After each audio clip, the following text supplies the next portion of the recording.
Shalom, shalom, Israel. First and foremost, I want to give all honor, glory, and praise unto YAHAWAH, SHAMAIWAN, HAITIANS, double honors to the elders and apostles of great millstone. Shalom to my YAHAWAH and His, who are diligently waiting to be delivered from this foul captivity. This is Brother Kalko coming at you. No lesson. 1 Thessalonians chapter 5, verse 17. Pray without ceasing. All right, and today's lesson is going to be on or inspired by this lesson that this brother had done, where he was talking about how all throughout his childhood he was going through so much like demon attacks and stuff like that. And you know, it reminded me, or it reminded me of, you know, this one instance where I was walking, or Saki, I was leaving in my car in my car, I think last year or the year before that, and this one dude that looked like he did not live in that area, he was walking by. Someone that I was with looked at them, which they already fucked up, because that's like the hood rule, or the universally known rule. Do not look people in the eye. Don't look at police officers in the eye, because they're gonna go after you like dogs. Don't look at hood niggas in the eye, because they're gonna go after you like dogs. And don't look at crazy people or crack fiends in the eyes, because they're going to see that as a challenge and go after you like a dog. All right, so you have all this, which I knew. All right, and I always try my best to minimize the thing, but sometimes, like, you just cannot help who you're with, and this shit happens. So basically what happened was, after he saw the person I was with look him in the eye, he was over here and he just stood right in front, not right in front, right on the side, staring at them in the eye. All right, and it scared them, and then we just left. But it was like that person clearly had a demon on them.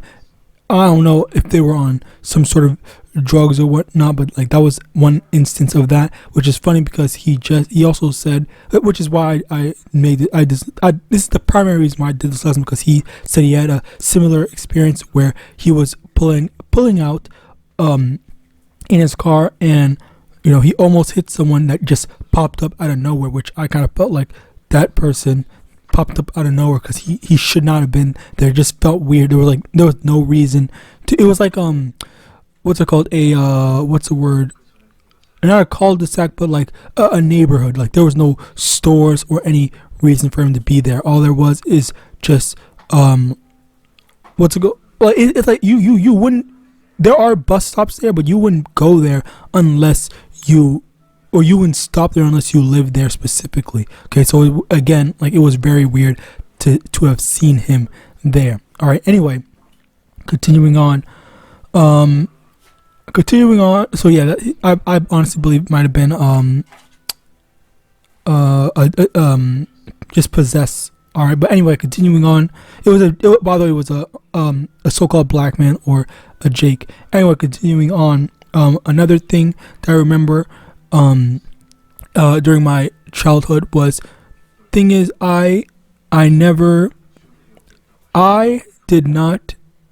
was a time, I don't remember most of the things, okay, which is a bad thing and a good thing. So the bad part of it is that every time I try to recall and reference when I've been in a bad situation, and how the Lord delivered me from said bad situation, I always forget, because I don't know, I guess I don't want to remember these bad stuff that happened. So I hate that I forget that, but outside of that, you know, we move on and deal with whatever we have to deal with. And as a result of me not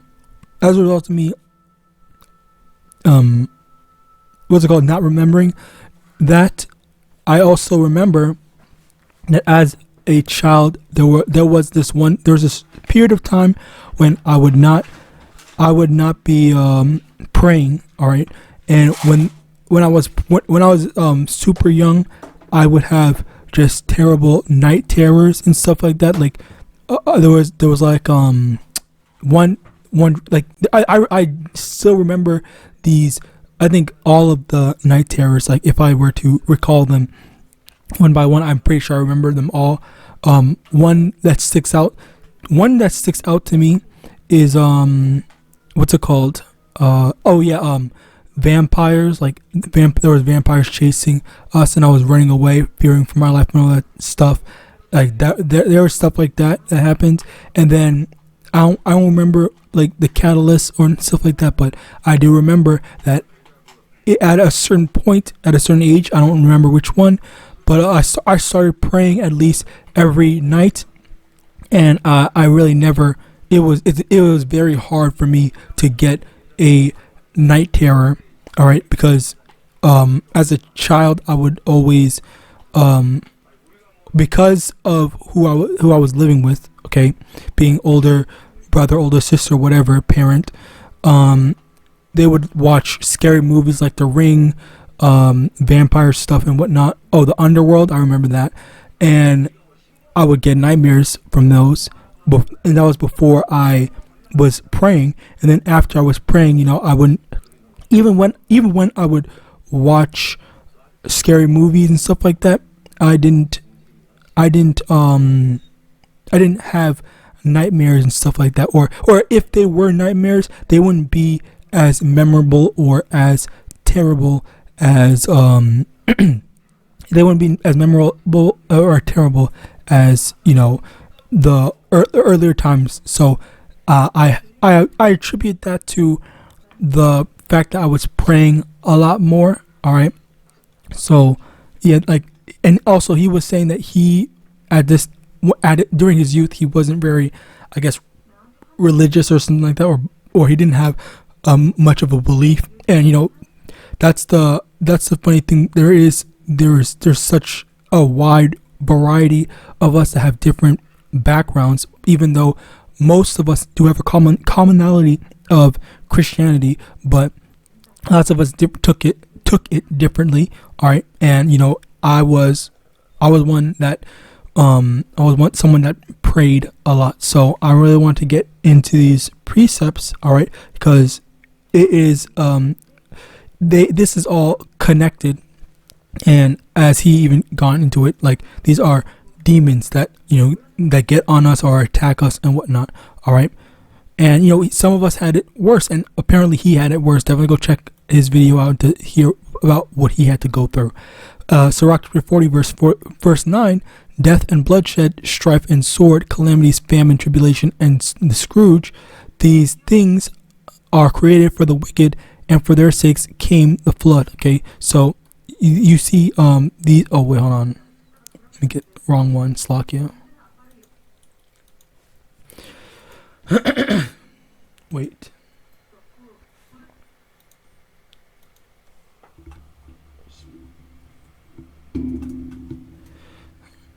Okay, so instead it's Sirach chapter 39 verse 28. Their spirits are created for vengeance, which in their fury lay on sore strokes.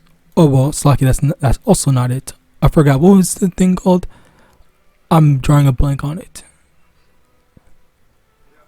Whatever. We're gonna use this anyway. Sirach chapter 39 verse 28. There be spirits that are created for vengeance, which in their fury lay on sore strokes. In the time of their destruction, they pour out their force and appease the wrath of him that made him. So there are spirits, all right, spirits that either get on people or that cause judgment.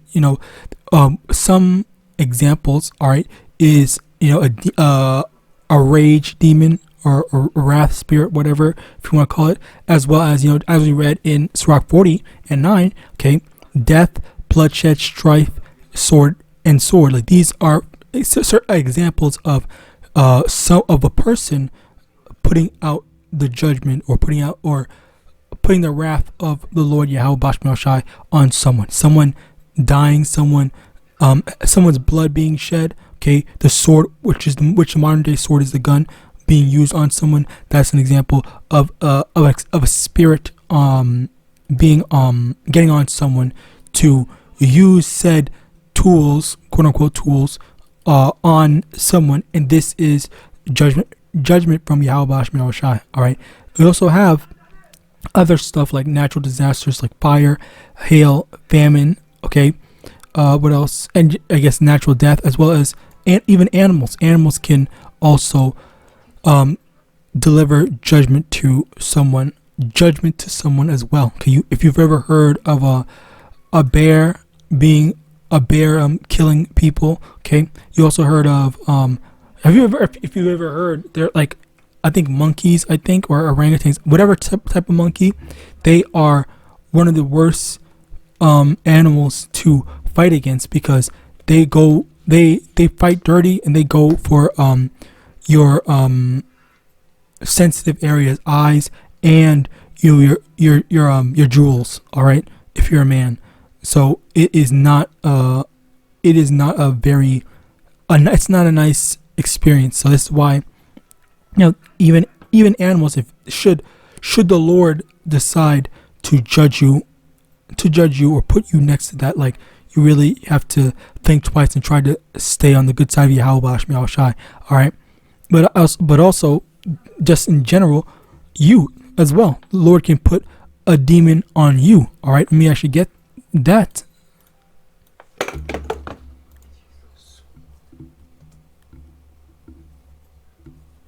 don't know if I spelled it right by their standards. Okay, yeah, here. Matthew chapter 17, verse 15. Lord, have mercy on my son, for he is lunatic and sore vexed, for oftentimes he falls into the fire and oft into the water. Okay, so what the father of this man sees his son just being weird, being self-destructive, and jumping into a water, jumping into a fire, and hurting himself. Okay, so these are the things that other people see, but what the actual person either feels or experiences is, demon attacks, where they might see it, they might be terrorized, they might feel fear from what they are experiencing. All right, whereas other people, they just see that person.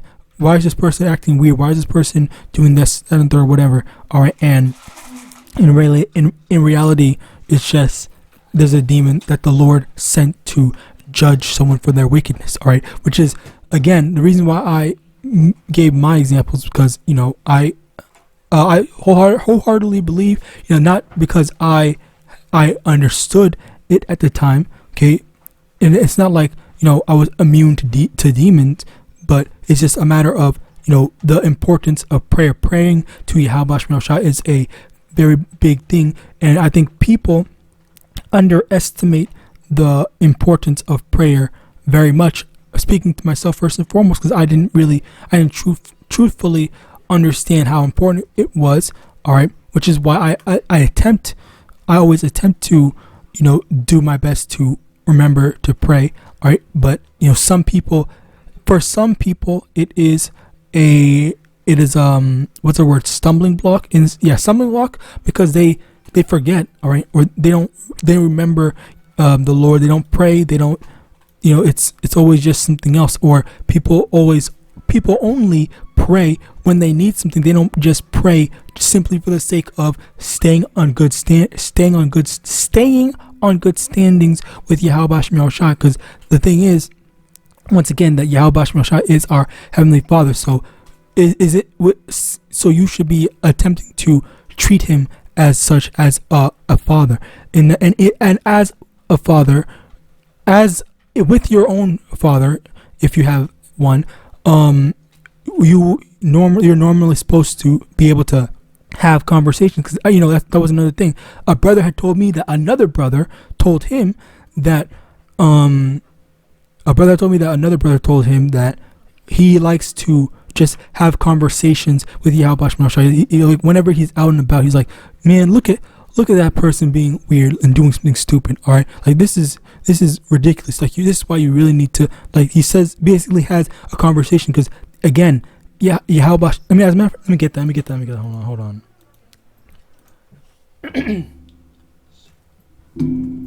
I don't think I can find it, but I'm gonna try. Wait, a servant. The servant.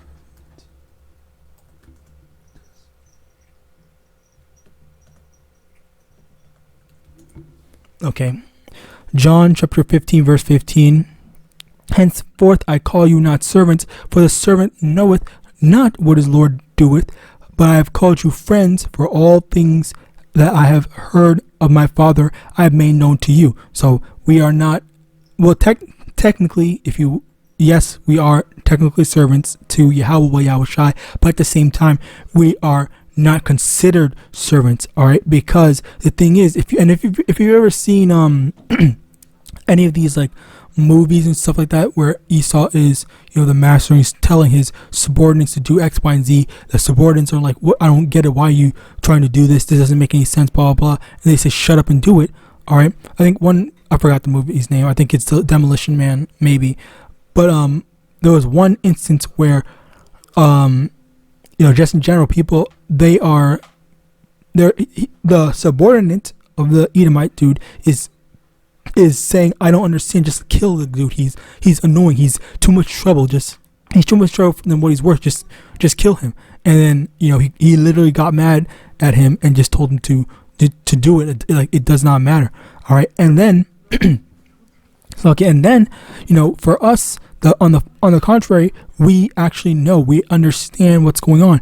If we were just servants, we would just be suffering, and we wouldn't understand. We wouldn't know all these signs to look after until Yahawashi returns to deliver us. Okay, so this is why this is more than just a servant master relationship, and we have to actually have or develop a better relationship with our Heavenly Father. Keyword here being, or operative word being, Father. All right. Now, Acts chapter 5 verse 16. There came also a multitude out of the cities round about unto Jerusalem, bringing sick folks, and them which were vexed with unclean spirits, and they were healed every one. So right here, the key phrase over here is that there are very many sick people, okay, that are vexed with unclean spirits. And this is the thing. Oftentimes, sicknesses tend to be linked to judgment and unclean spirits. All right, this is the Lord, inflicting people with sickness. All right, as a result of judgment, like someone did something wrong, and then the Lord, made them blind or something like that. All right, just as our Lord Yahawashi healed a blind man, whatnot. Okay, so, and also just whatever type of sickness you can think of, all of these are judgments. Okay, and as a matter of fact, you can also definitely tell, because like there are some like creative, I'll use that term, creative sicknesses, that where there is this one girl, this little girl I heard of, that was allergic to sunlight. She literally could not be bare skin out in the sun. She literally had to always wear stuff. Like that's some actual like creativity in terms of like sicknesses or allergies and stuff like that. All right, like that's a terrible life to live.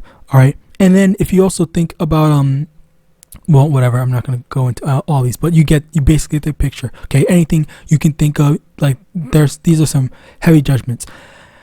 Matthew chapter 17 verse 21. Howbeit this kind goeth not out but by prayer and fasting. Okay, and notice how this was when Yahawashi had removed the lunatic spirit off of the one guy. All right, that was hurting himself and stuff like that. Okay, it was a very strong demon, and Yahawashi specifically said that it doesn't go out just by prayer, and it doesn't go out just by just by fasting. Okay, that is the thing. The key to getting rid of these demons is both prayer and fasting.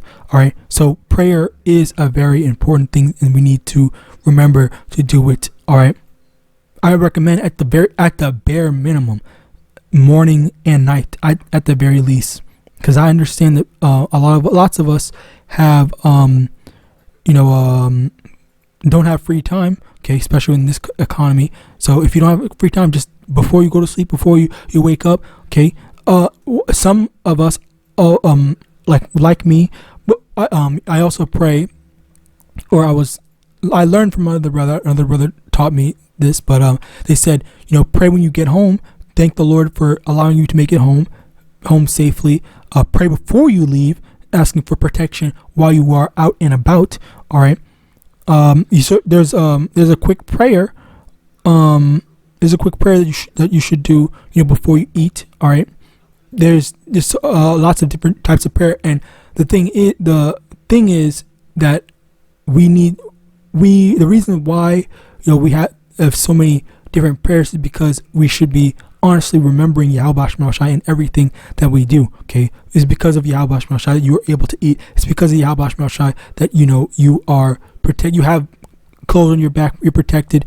All right, in whatever good thing you have. I don't know all of your situations, but basically you get the point. You have internet. You can go on and watch these videos and whatnot. Okay, this is why this is why it's very important to to pray. The power of prayer is very imperative. 1 Peter chapter 4 verse 12. Beloved. 1 Peter chapter 4 verse 12. Beloved, think it not strange concerning the fiery trial which is to try you, as though some strange thing happened unto you. Okay, so that is the thing. When something strange, something that's out of the ordinary happens, okay, this is the Lord trying you, the Lord putting you through the fire, all right, to refine you. I guess let's get that right quick. Zechariah chapter 13 verse 8. And it shall come to pass that in all the land, saith the Lord Yahweh, 2 parts therein shall be cut off and die, but the third shall be left therein. Verse 9. And I will bring the third part through the fire, and will refine them as silver is refined, and will try them as gold is tried.